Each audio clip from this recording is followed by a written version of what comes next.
The blue light of the smartphone screen illuminated Dave's face in the darkness of his silent apartment. He swiped through a sea of faces, looking for any spark of genuine connection in the digital void. A profile named Charisse suddenly appeared, radiating a warmth that felt out of place among the others. Within minutes of matching, the messages began to flow with an effortless, intoxicating rhythm. Charisse suggested they skip the public pleasantries and meet directly at her place for a drink. Dave felt a brief flicker of hesitation, but the promise of her company quickly silenced his inner alarms. He splashed cold water on his face and checked his reflection one last time before heading out. The drive to the address took him into a part of the city where the streetlights were spaced too far apart. The apartment complex was a concrete monolith with flickering hallway lights and peeling paint. He found the door and knocked, his heart thumping a frantic beat against his ribs. Charisse opened the door looking even more beautiful than her photos had suggested. She wore a deep red dress that seemed to shimmer in the low light of the entryway. She handed him a glass of dark liquid, claiming it was her favorite vintage of wine.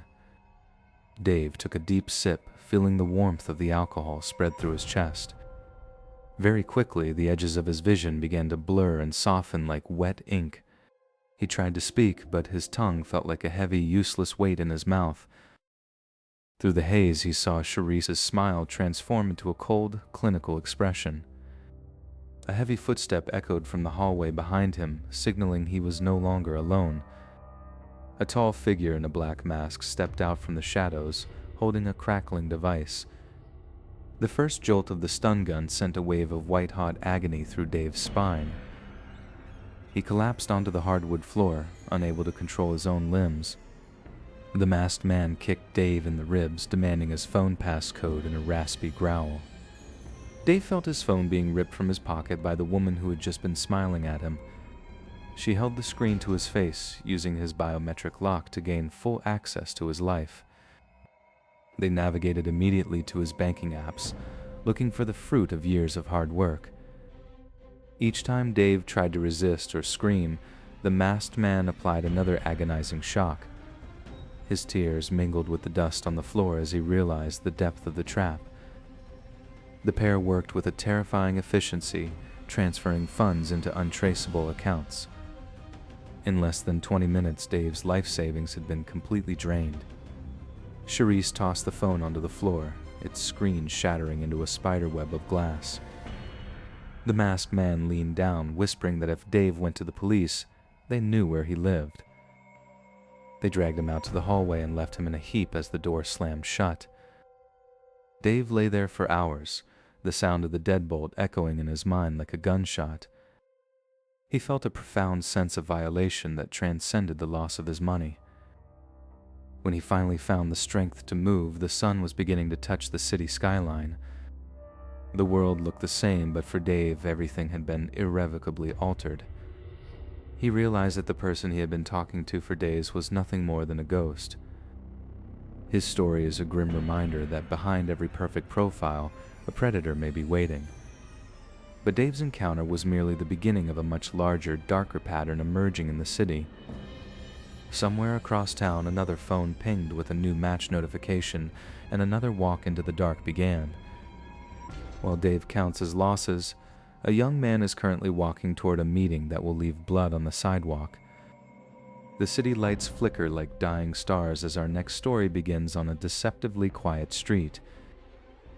A young man named Marcus had just finished a pleasant dinner with a woman he met online. He felt a rare sense of connection as they shared a final laugh near the subway entrance. Being a gentleman, Marcus insisted on walking her the few blocks back to her apartment. The air grew colder as they turned away from the main thoroughfare into a dimly lit alleyway. A sudden rustle of movement behind a dumpster caused Marcus to pause mid-sentence. Out of the darkness, a hooded figure stepped forward with a metallic glint in his hand. The assailant demanded their phones and wallets with a voice like grinding gravel.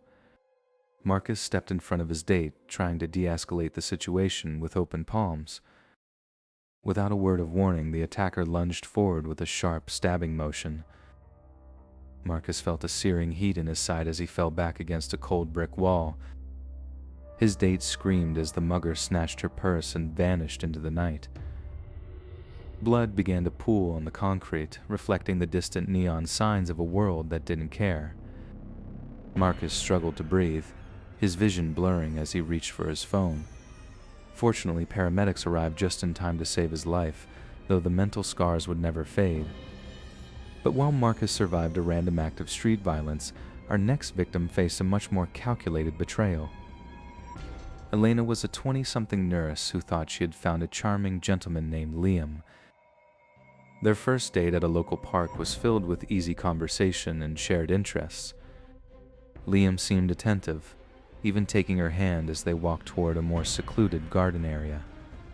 However, Elena didn't notice the dark SUV that had been following them since they left the cafe. As they sat on a bench, the sound of slamming car doors echoed through the trees. A woman screamed Liam's name, her face contorted with a terrifying, jealous rage.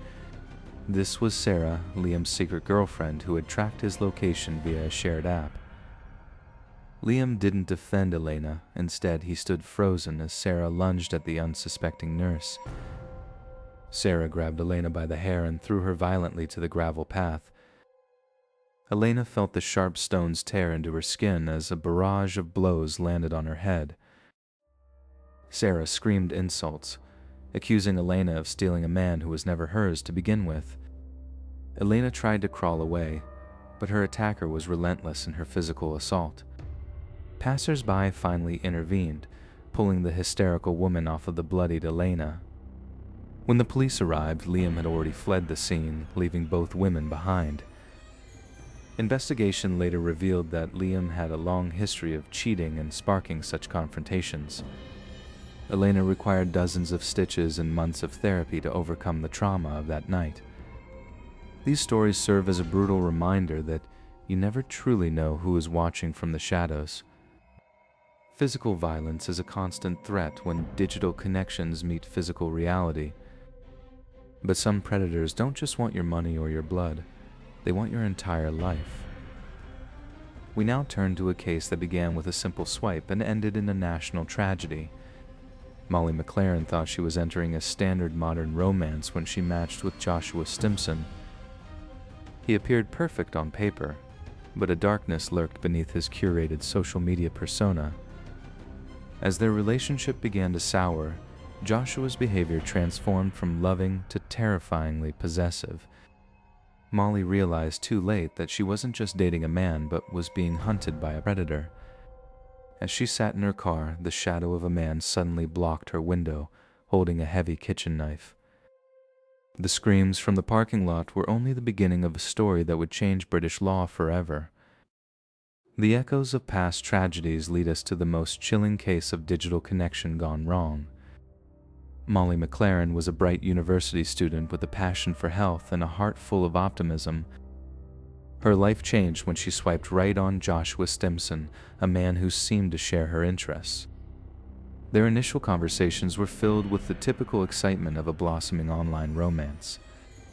However, Joshua's behavior quickly shifted from attentive to suffocatingly possessive. He began to track her movements and demanded constant updates on her location. Molly felt the walls closing in as his jealousy turned into a relentless surveillance of her life. Recognizing the danger, she finally summoned the courage to end the toxic relationship. But Joshua refused to let go, seeing her rejection as a challenge rather than a conclusion. He began a campaign of online harassment, posting derogatory lies about her on social media platforms. Molly reported his behavior to the police, hoping the law would provide a shield against his obsession. Despite the warnings from authorities, Joshua's fixation only deepened into a lethal plan. He purchased a kitchen knife and waited for the perfect moment to strike at her sense of security. On a clear morning in June, Molly headed to the gym, unaware that she was being followed. Inside the gym, Joshua stood on a treadmill just behind her, watching her every move through the mirrors. Feeling his presence, Molly messaged her mother, expressing her growing fear that he was there. She decided to leave immediately, hoping to find safety in the crowded parking lot. As she reached her car, Joshua ambushed her with a ferocity that stunned onlookers. In a matter of seconds, a life full of promise was extinguished in a senseless act of rage. Witnesses watched in horror as the predator sat calmly by the scene, waiting for the inevitable. The news of Molly's death sent shockwaves through the community and the entire country. Her family was left to pick up the pieces of a broken system that failed to protect her. The trial revealed the chilling premeditation behind Joshua's actions and his history of stalking others. It became clear that this was not a crime of passion, but a calculated execution of control. Joshua Stimson was sentenced to life in prison, ensuring he could never hurt another soul. But for Molly's family, the sentence was only the beginning of their fight for change. They launched the Molly McLaren Foundation to educate people on the red flags of stalking and domestic abuse. Their advocacy led to a significant review of how police handle stalking reports in the United Kingdom. Molly's story has saved countless others by giving them the vocabulary to recognize their own danger. We must remember that behind every profile is a person with a history we cannot see. Dave, the survivor of the extortion trap, now shares his story to warn others about the lure of the perfect match. He has found peace, but the scars of that night remain a permanent part of his journey. The young man who survived the stabbing has moved on, finding love in the real world outside of the screen. The digital landscape continues to evolve, but the fundamental need for safety remains unchanged. We have the power to demand better protections and to trust our instincts when something feels wrong. This journey through the shadows of the swipe serves as a vital reminder of the risks we take every day. For Molly, her legacy is a world that is more aware, more vigilant, and more just. The shadows are long, but the light of truth and action will always find a way to break through. May we all find the connections we seek without losing our sense of safety or ourselves. Our story ends here, but the lessons of the swipe will echo in every choice we make tomorrow.